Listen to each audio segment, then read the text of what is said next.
You're listening to Energy Insiders, a weekly update on clean energy and climate policy with Renew Economy's Editor-in-Chief, Giles Parkinson, and leading energy analyst, David Leitch.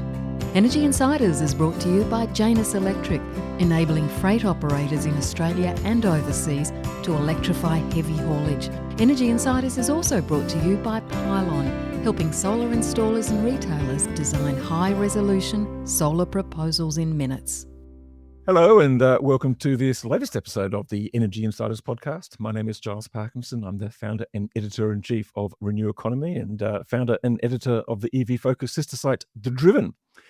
Now, normally at this time, I'll be welcoming my co-host, David Leitch from ITK, but he is off in China, and hopefully after this interview, I'll be able to talk with him. He's going across North China in a car than a train, so good luck with that, I say. We're not too sure whether we're going to get him on, but we'll try.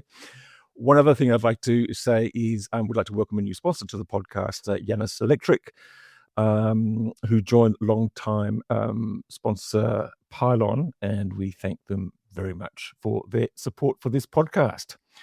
Now, to our guest for today, I'm very pleased to welcome Anna Collyer, the head of the Australian Energy Market Commission, one of the three major institutions that sort of govern the rules and regulations and operations of the market. Welcome, Anna. Thank you, Giles. Thanks so much for the opportunity. I could have sworn we'd had you on the podcast before, but I was supposed to no, we haven't. So this is an oversight, and I'm glad you're on now. You guys have just published the pricing review into Australia's energy markets and come out with a whole bunch of recommendations and proposed reforms. You say that this has been one of the most exhausting and exhaustive processes that you've come across. It's also sparked a lot of feelings amongst people out there in the market. It has. And I think this is our job, Giles. And one of the things that we've been challenged by our stakeholders is to be bold and have the big debates because they're important to have. And so this is certainly one of them. And we certainly have lots of different perspectives. And I think that's really important. And we are absolutely open to listening to all of the different perspectives. So this report has had a lot of iterations where we've put out a draft, we put out some modelling. This is a final report with, as you say, recommendations, but taking those forward for any of them would involve a further process, a rule change process, for example, which would involve more consultation. So we treat it really seriously. We want to hear from stakeholders, and we really do try and listen to all of the different points of view and take that into account when we're trying to work out the best way forward. I guess one of the major issues and the response from some of the people and some of the critics and some of the commentators has been that you kind of arrived at a certain thing, but that doesn't seem to be the case. I mean, you've got recommendations, but I think you mentioned in your report that it's just the start of the process. Yeah, absolutely. And we, there's no changes that happen as a result of this piece of work other than we're trying to set up, I guess it's a milestone. So this is the direction we think we should be heading. And we'd like to, in effect, start a more detailed piece of work so that we can work with stakeholders on that. I think people felt like we had a particular answer in mind, and I want to say that really is not the case. We had a particular problem in mind. We put out a draft answer, and then, as you say, we've got some really strong feedback. And so what we've tried to do in this final report is to make changes where we think we need to accommodate that, legitimate feedback as to potential unintended consequences of what we were proposing. So the reason why you're doing this, and I sort of read most of the report. The first bit where you're explaining what the problem is, as you just mentioned, I have to agree with all of that. It is incredibly complex. People don't think to understand what their bill is. I've been writing about energy for 15 years, and I struggle to understand what the hell my bill is trying to tell me. And I struggle to find a decent plan when I go on websites and comparison things as well. We've got an old style system, an old style model, and we've got all these new technologies. So we've gone from consumers to prosumers and all of that. I was thinking the other day that I was trying to think about this is almost like we're trying to unscramble an egg, but people are already getting upset about where you put in the white bits and where you put in the yellow bits. But that's a nice way to think about it. I am, and I'll also confess. So I recently got solar and batteries for the first time. And I spent ages trying to work out what to get, what plan would work for me. And I've been in the energy sector for even longer than 15 years. So it is complex. And what I've been trying to talk about it is, on the one hand, what's creating the complexity is a huge opportunity. So the fact that we're seeing this massive change in how energy customers are engaging with energy through investing in solar panels. Like, Australia's literally, I think, one of the highest per capita investors in rooftop solar in the world. I talk to counterparts in other parts of the world, California, they are nowhere near the penetration of solar that we have. And that is fantastic. And we want to harness that. And now we're going down, what I hope will be a similar pathway with home batteries. And then we'll sort of get our EV investment moving too. And so all of that creates this opportunity, because the way people use all of the things they've invested in, which we call customer energy resources, can really keep down the cost of the grid by avoiding investing in future expansions of the network. And if we do that, then everybody wins, because everybody's sort of sharing the cost of the grid to some extent. And so that's the complexity, but not everybody wants to deal with it. So even, as I said, like, people are investing in batteries and solar, you want to be able to find the best way easily that suits you to get the most out of those things. And lots of people who can't invest in batteries and solar. So, we're saying that AEMO predicts that by 2050, 1 in 2 households will have solar, which is incredible, but also means 1 in 2 households won't. And so we do need to be mindful of other customers just being able to get a good, simple, fair, affordable deal, which works for them, in the same way that we want people with solar and batteries to get something that works for them. One of the main, amongst the 4 recommendations, there's 4 themes, and one of them is about sort of simplicity. Can we get simplicity in an ever complex market where people got so many different things, and things are surely going to change? By the time we finish the next review into how exactly we structure these tariffs, some other technology would have appeared. So 2 things that I think those are both true. So I think that with the simplicity, it's putting the complexity where it's best managed. And so what we've been really focused on is, what's the role of the retailer in all of this? Because, we're spending a lot of time talking about how we structure that network tariff. So the network is obviously an input into the retail electricity prices. It's a very important input, can be 40, 50% of your bill. The other main input being, of course, the wholesale price. But it is an input. And with the wholesale price, like, you have a specialist retailer like Amber, for customers who really want to be engaged in the wholesale price, and they kind of do that because they think that they can get a cheaper bill out of it, and that's great. But for some reason with network tariffs, we've been in the practice of passing through that structure to everybody, whether they want it or not.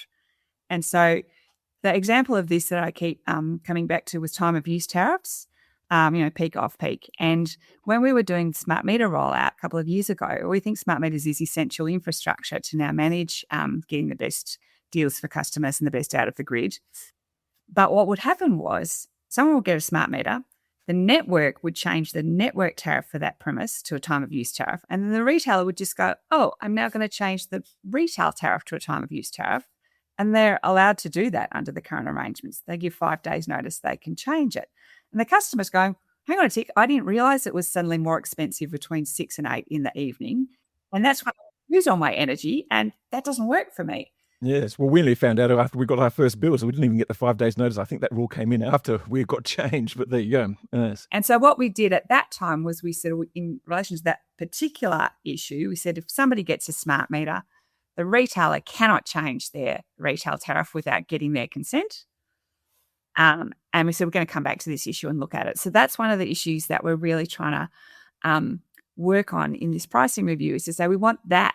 You can't change the customer's tariff without their consent to be, that's the norm. That's the business as usual, not kind of an exception that we had to create for smart meter rollout. Okay, I've got a feeling that every time we say network tariff, the dog's going to bark, but I let him out. Sorry, I realised. It's okay. It's actually fine. It's fine. It's all good. So I was just making a crack there. Just before we get back to network tariffs, because I just think that's one of the major things. You're talking about the retailers making stronger efforts to contact their consumers, basically, sort of, they can basically sort of to tell them, to inform them that they're either being ripped off and they haven't got the best tariff, or if that's what it is. How do you enforce that? I guess that's possibly one of the easiest things to implement. Yeah, so they already have obligations under both the national customer framework and Victoria, because Victoria's got a slightly different regulatory framework, to provide messages on the bill. It's think it's 4 times a year, telling the customer, you could be on a better offer. And in fact, I've seen that on my own bill. And I have acted on it in the past. So it's an important prompt. And one of the things we did last year was to make that information more accessible to customers. We got feedback that said, well, some customers don't even open their bill anymore because you get it on your phone, or a text message, or even just in an email, and you just look at the headline. So we've got to make that message really prominent. And now we want to add to that again and say, retailers, you've got to be particularly looking after your loyal customers. So those customers have been with retailers for 3 or 4 years. ACCC data consistently tells us that they're paying more than customers who have recently joined the same retailer on a similar deal. And we just think that's not, that's not right for those customers. The loyal customers should be rewarded, not punished. And so we've said 3 things. One is retailers, you've got to make all the new offers available to your existing customers. Like, you can't just quarantine the good offers for people who you're trying to attract and get from other retailers. Second thing is you've got to give them this extra information that says, you've now been on this deal for 4 years. You really could be better off by this much money if you change to our other X offer. Tell them what it is. And then reporting to the Australian Energy Regulator, and who would then make that information public so that we can see which retailers are really doing the right things by their customers and which retailers aren't. Right. We want to encourage the retailers to do the right thing, but we're going to keep monitoring that because we think it's something that really does need to be fixed. Yeah. Let's get back to sort of network tariffs, because that seems to be the major sort of controversy here and the major sort of point of contention. One, because it sort of points to the amount that has been invested in the networks and the right of the networks to sort of get their money back. And 2, the right of consumers, or the obligation of consumers, to be paying for that network no matter how much they're using. Are they using a lot? Are they using a little? Now, you've got solar and batteries, and like I do, so you're possibly like me and don't export that much to the grid and don't import that much from the grid, depending on what your setup is and how many UVs you've got in the garage. My network tariff, I live in regional New South Wales, so it's more expensive. I'm paying close to $1,000 a year just for the network. Now, I could probably get a cheaper network tariff from another provider, but they make adjustments. They'll give me even less for my solar exports and charge me even more in the evenings when I do import. This whole sort of issue about I don't use the grid much, but I should pay a lot for it anyway, because my network bill is essentially 95% of my bill now. That's really interesting. So if we're talking about anecdotes, we got less solar because of the type of roof we have. We got oversized batteries, and I have one of those 3 for freezers in the middle of the day. Right. So I take all the free power in the middle of the day on my battery, and then I can use it in the evening. And so I don't pay a lot of network tariff at all.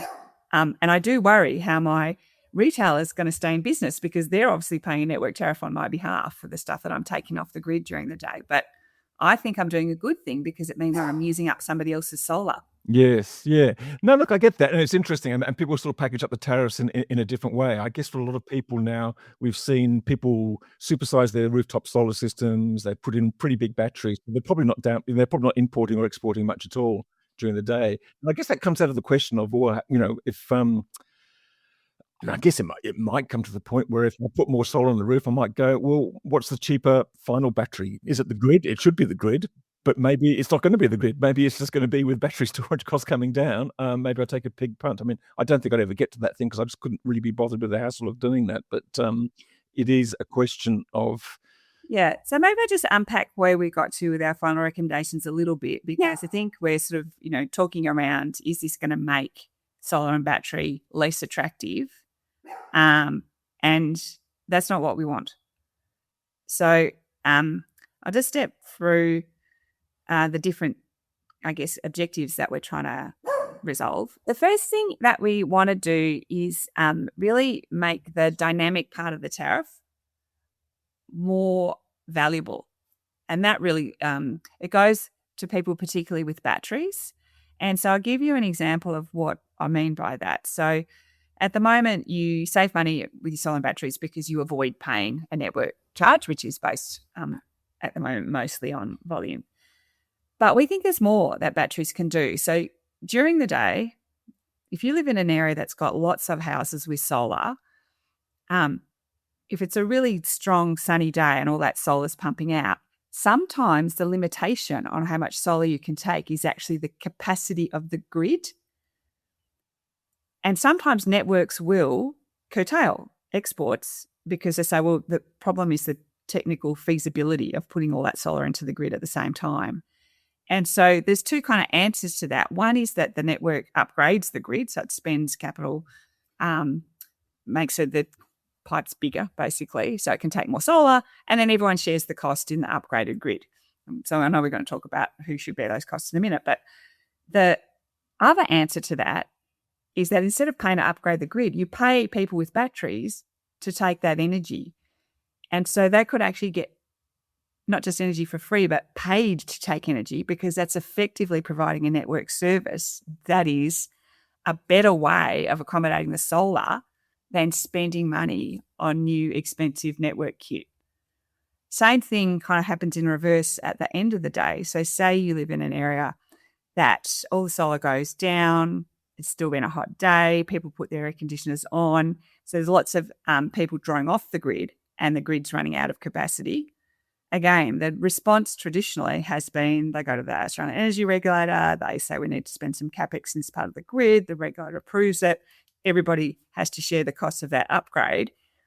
If instead it's possible, and it's entirely optional, that people who've got a lot of energy stored, like me, might be able to put that energy into the grid, again get paid for doing that, which might be worth our while, and save on that network expenditure. So this dynamic part of the charge, we think, is where we get better rewards, particularly around battery customers, and we save costs for everyone else because it means we've got less grid upgrades happening.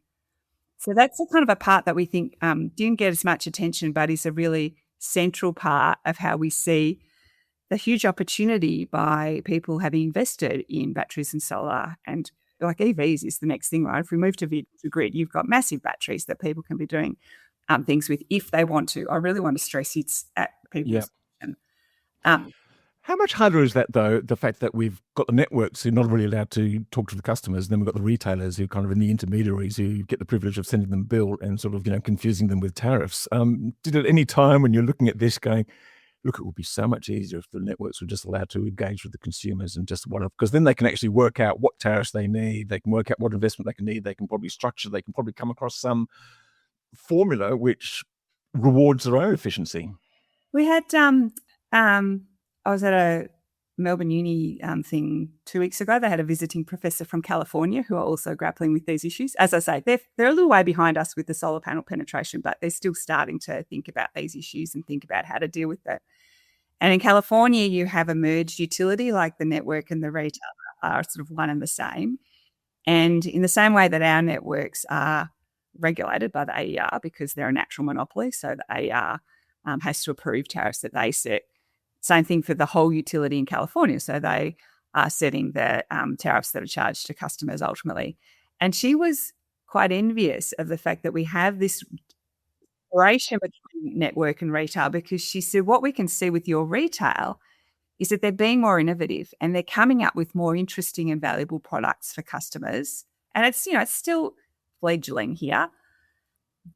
That is what's valuable. And so there's the kind of the quid pro quo is, do you have your regulated business dealing with the customers, or do you have your competitive business, which should have incentives to be innovative, dealing with trying to create things of value for customers? So I guess at the moment, that's the structure we have. We have network and retail, and that's a structure we're trying to work with. Yes, and I guess that's an egg we can't unscramble very easily, I don't think. But it does then get down to the cost or the issue about how much the networks have spent and how much they expect to get back, and the fact that it is regulated. And there's a lot of the commentary centers around, well, should they get that money back? I mean, don't the shareholders bear some responsibility? Does it have to be up to the consumer to bail them out if they've overinvested in certain parts of the grid? Because things are changing so quick, we might find that whatever they built here is useless. Well, not useless, but, yeah. One of the other things that we're dealing with right at the moment is how do we manage the challenges of a whole bunch of new data centers investing. But that could be the opposite challenge. We could need more grid.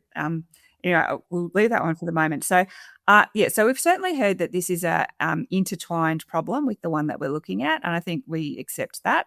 So the pricing review, which tried to look at, I suppose, how do you divide up a particular set of costs, looks at how do we share whatever the right cost pool is.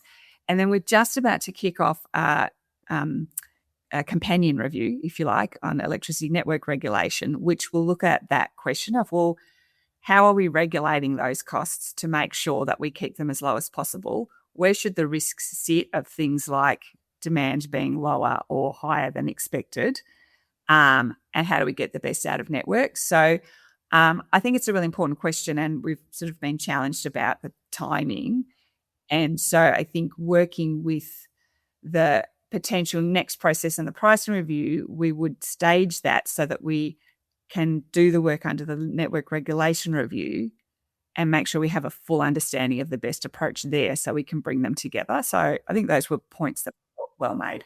So what might that look like? Might that be like in the next 5-year regulatory period or something like that? They put forward their numbers and they sort of back and forth with the AER, then they get approval, and then there's some assessment down the track and say, well, did you actually really need that? And maybe they make adjustment there. If they didn't need it, then the shareholders wear the cost of that. Yeah, so there's a number of different ways, that immediately spring to mind that this issue has been considered and we could grapple with. So one is the approach to regulation at the moment is that the networks have a revenue allowance. So they get to make that much revenue, which is determined based on forecasts of demand.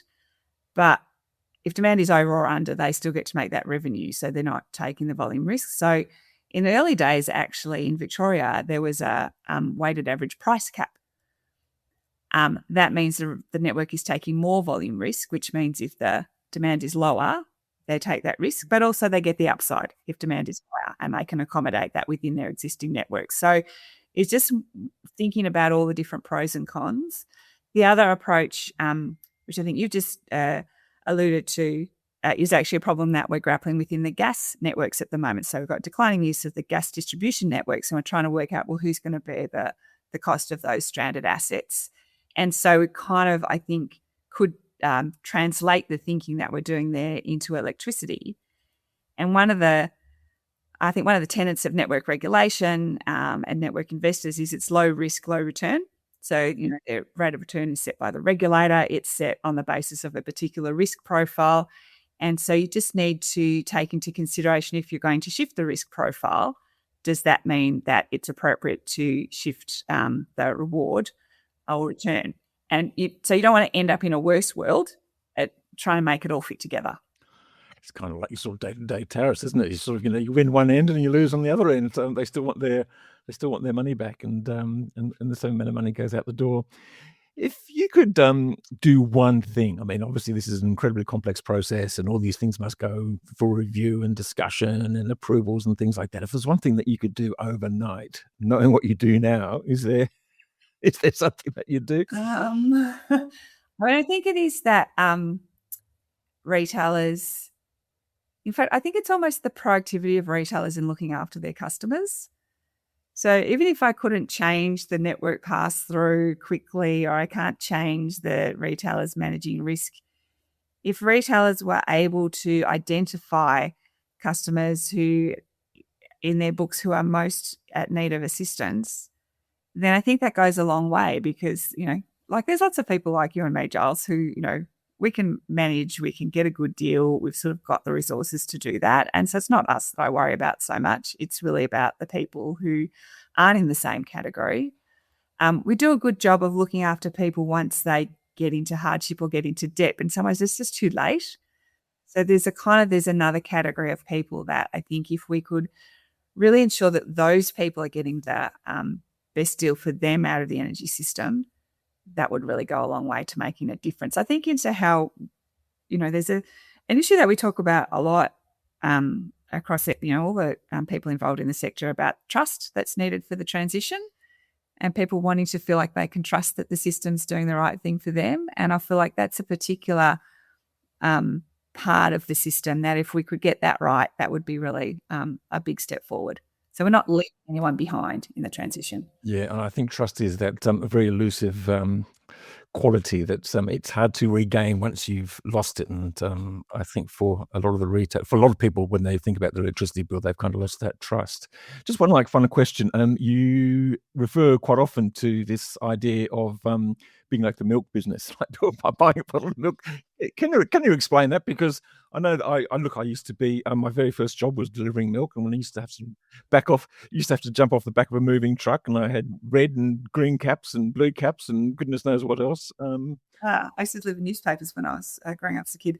I think what I'm trying to get at with that analogy is that I don't know what the supply chain costs and complexities are for milk. Like, I know they exist, coming from a farm somewhere, there's another business that's creating the packaging. Somehow the milk is getting into the packaging. It's being delivered, no doubt, over long distances in refrigerated trucks to supermarkets, who then have their own strategy about how they price and sell it and put it on the shelves. That is all completely invisible to me. If I'm going to the supermarket, and in my case, I have a teenage daughter, so I get oat milk. I have a young adult son who spends half his time here, half his time at his girlfriend's place, so I get long life milk. So he ends up, I have the right milk. If I compare that to my brother, who's got 4 teenage boys, each of whom play 2 sports each, they just get bulk Aldi milk.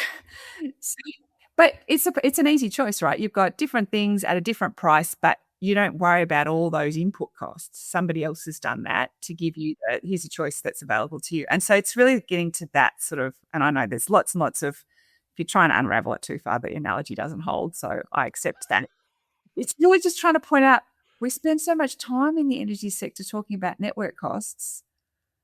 Like, customers shouldn't care. No, they shouldn't. But they should get a fair deal, and they should get the best deal, and they shouldn't get a nasty surprise at the end of the month or the end of the quarter or whatever. Anna Collyer, look, we could go on, and there's so much to report. I mean, I don't think we've done justice to the report and the effort that you've put into it, and all the things that might follow now. Because, but one thing, as you say in the report, there's not going to be any immediate change, particularly network tariffs. It's going to be a couple of years down the track, and yes. So, but look, thank you very much for joining us. We do appreciate it. It's been a busy time for you with the publication of this report, and we look forward to the next chapter when that arrives. Thanks so much, Giles. It's been really great to have the opportunity to talk to you. I've really enjoyed it, and I apologise for the barking dog. No. I've found it very entertaining. That's okay, and I support its view on network tariffs. That's all for now. We'll be back in a moment, hopefully with co-host David Leitch.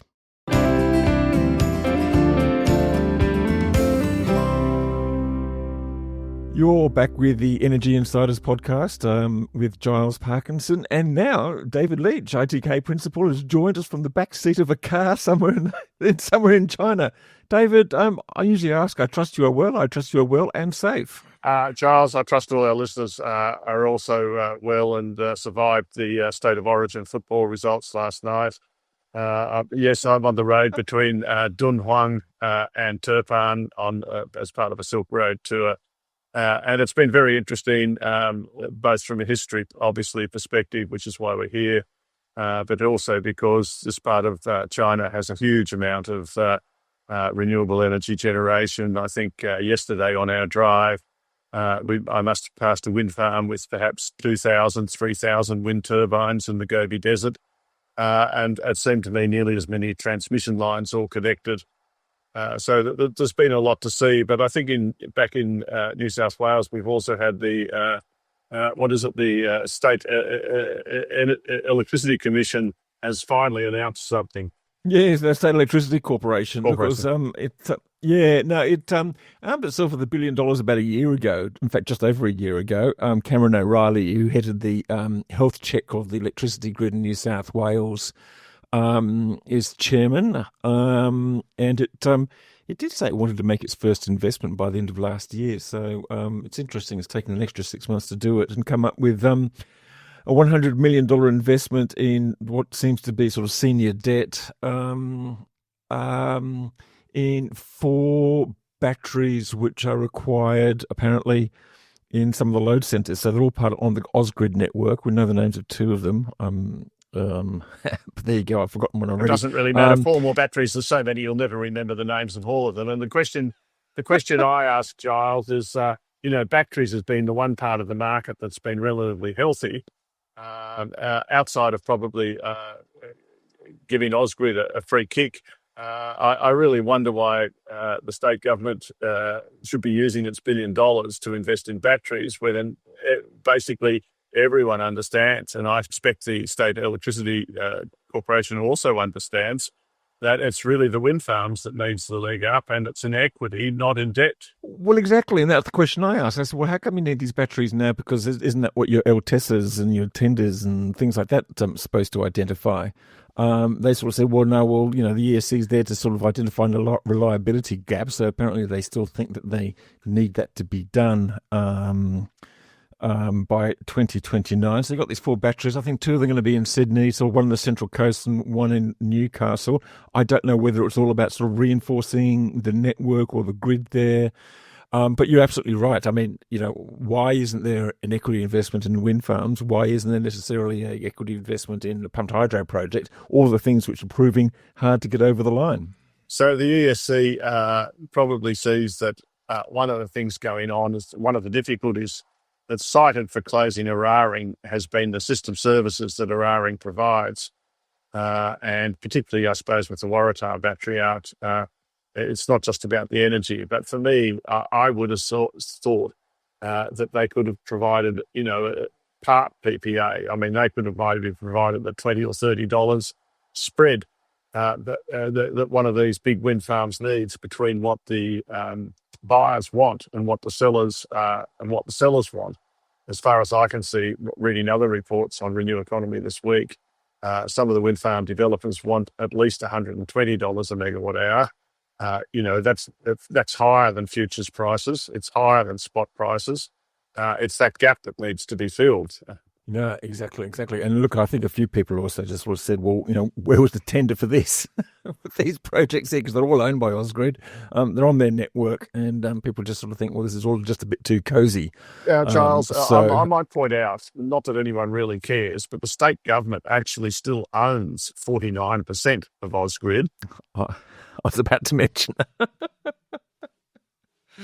Yes, exactly. So you've got a state-owned corporation investing in a deal with a 49% owned network.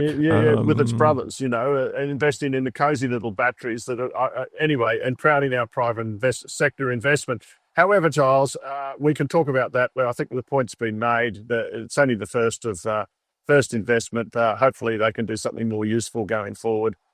You asked what I'm doing in China.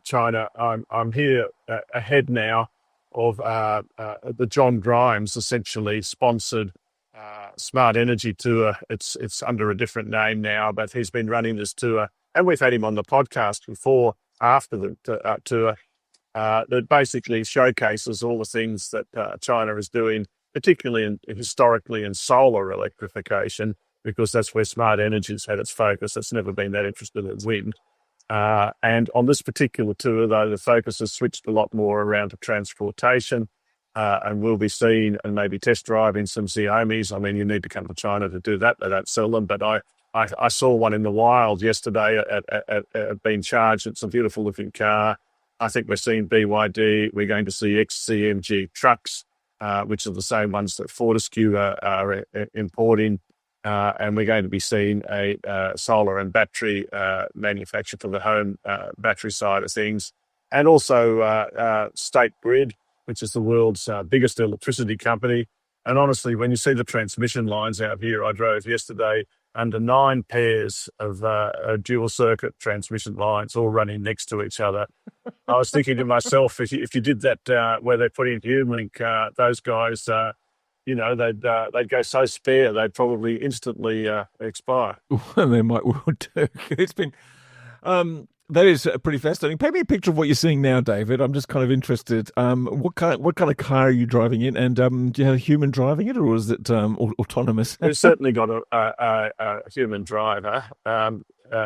And we've seen some coal fires. Because I remember last time John Grimes was very excited by the fact that an autonomous car had taken him to the restaurant from the hotel. But anyway, you're obviously travelling much further distances. We're in north-west China, very regional, like thousands of kilometres from Shanghai. In fact, I think the longest expressway in China runs from somewhere near where we were, west of Xi'an, which is a city I'd never heard of, but has 10 million people, through to Shanghai. And I'm on this tour, which goes through this region, which generates a huge amount of electricity because we're in the Gobi Desert, more or less. Yesterday, we were on sand dunes and riding camels and things. And the land, large parts of the land that aren't irrigated, there's a lot of agriculture, of course, and still a lot of business. I mean, yesterday I also or 2 days ago, drove past a wind turbine factory, and this is 2,000, as I said, or 3,000 wind turbines all next to each other in long rows of 10. But there's also, like at the factory and nearby, there's an inventory of spares, more wind turbine blades, one stockpile in Australia could possibly import in about a year. And as I showed in the photo of the day, the transport along these two, good infrastructure begets better infrastructure. And so I'm driving here in an isolated part of China, and I'm on a dual-lane carriageway each way. And so when you want to cart these turbine blades along, it's pretty easy to have a convoy of them, and you just overtake them as if they were normal trucks. Whereas if you're driving in regional New South Wales or Queensland on the typical single-lane roads that we have there, it's basically a good half a kilometre in distance with these three trucks travelling together. And you can't do that overtake safely in that many places. So it was quite a lot to think about. Yeah, no, absolutely. And have you seen many electric vehicles on the road and sort of charging stations? What have you noticed there? Yes, no, as I think many of our listeners will be aware, electric cars get green number plates and petrol, diesel ones get blue number plates. I was surprised to see, and this is the sort of thing that a lot of the trucks are actually using LNG, I think, or at least that's what's painted on the tanks of the trucks. And I guess out here, I think it's less electrified than in Shanghai and Beijing. And I would guess of the cars on the road, maybe 10% are actually electric, even though, as we know, new car sales last month, about 62% were electric, but it takes a long while to turn over the fleet. And I think it's a little bit slower in the regional areas to do that than it is in the city. Yeah, if you were to ask me my opinions of China overall, I think the general vibe is that the overall macro statistics are correct and that China is going through a slow phase. Property prices are still going down, although I suspect that they're closer to the lows now than the highs. Business is sort of relatively slow. But I would say, there's so much new housing, new roads, new factories. Generally speaking, it's been a country that an Australian would feel pretty much at home in, I would say. Well, I have to say, my wife would say, since we live in Chatswood, it's exactly like being at home. But anyhow, that's a bit off the topic. David, are you going to get into an electric car? We're going to go to AEMC. I hope you get to drive an electric car or be a passenger. Are you in an electric car now? It sounds pretty quiet. No, it's that's just the Apple technology. One thing China doesn't have with the AirPods and everything like that. No, it's just a very comfortable drive, easy drive. Anyway, we won't bore our listeners too much with that, Giles. I can go for a test passenger in a Xiaomi. I can't drive it without having a Chinese driver's license for 2 years, which I don't have, of course. Oh, dear. Okay. Well, maybe I have to stay a bit longer. David, look forward to more reports, actually, because you're there for a couple of weeks, and look forward to talking next week because you might have actually sort of visited some of these installations and factories and things like that and can report back more on what you've seen and just the scale of what you've seen. Yes, I will add one comment that today we drove past a concentrating solar plant. And if you're going to build one of those, you might as well build it in the desert because I don't think they're very environmentally friendly things other than the fact that they produce clean electricity. And they, produce a lot of local heat and everything, but you've seen them yourself, I know, in Spain. It's great to see these these great towers are like beacons of light. But I think myself, in the bigger scheme of things, they're going to be completely overtaken by ordinary solar and batteries, which can deliver the power, as we know. I will say for the solar I've seen, most of it's been ground mounted and fixed tilt, so not on a tilting axis like we have on all the stuff in Australia. That's interesting. And vast arrays? So far, I don't, relative to what I've seen in wind, I've seen less solar, but that's just the road we're driving on. Yeah, no, quite like it. Well, David, look, you take care. Enjoy the rest of your stay in China. We'll check back in next week with your latest update. And by that time, we should have caught a glimpse, at least, of the final integrated system plan 2026. So that's going to be interesting to see what changes have come across there. That's going to be interesting. I suspect, Daniel Westerman's been sort of hinting at changes in the way they're assessing CER, consumer energy resources, particularly with the boom of home batteries. How that fits into their grid plans. There might be a bit more about data centres, and it'll be interesting to see what they're saying about sort of transmission projects now. Well, I think, Giles, the AEMC, as from your interviews, talking about network prices, and I think there's quite a good case for a deep think about how we should run these networks going forward, and the way that they should be priced, and so there's quite a lot of and home batteries. But I guess the point triggered me is the first thing we need to do is to actually get the data on how the home batteries are actually being used. Like last year, it didn't really matter that much; they were just like a pimple on the whole thing. But now they're actually, in terms of 11, 12, 13 gigawatt hours, or maybe a couple of gigawatts in the evening peak.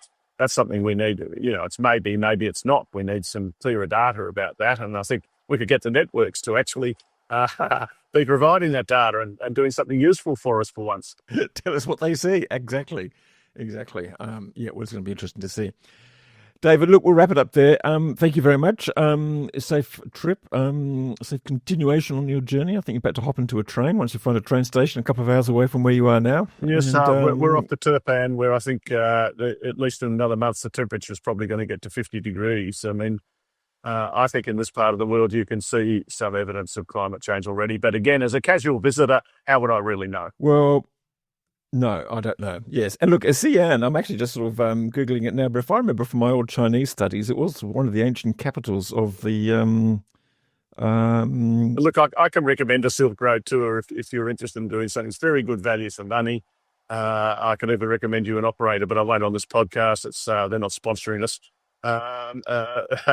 But it's fascinating to look at Chinese history and culture as it is in many parts of the world. But Giles... I'll probably run out of network soon, but you notice out here, look, and this is another thing I've got to say. We're in the middle of nowhere. I've got a fine 4G network. If I was to drive between Sydney and your place up at Byron Bay for about 2/3 of the journey, there'd be no phone connection at all. That's the difference in two countries. It gets worse than that. Where I drive from the Gold Coast to Brisbane, you get halfway down, you're 50 kilometres from the centre of Brisbane, you get nothing. It's just ridiculous. So, yeah, it just goes to show. Bloody hell. Anyway, David, thank you very much for tuning in. And we'll be back with another episode of the Energy Insiders podcast next week. Thanks once again to Anna Collyer from the AEMC for joining us for the interview today. Thanks also to our new sponsor, Janus Electric. We welcome you aboard. Thanks also to Pylon for your ongoing and continued support of the Energy Insiders podcast. And that's all for today. Bye for now.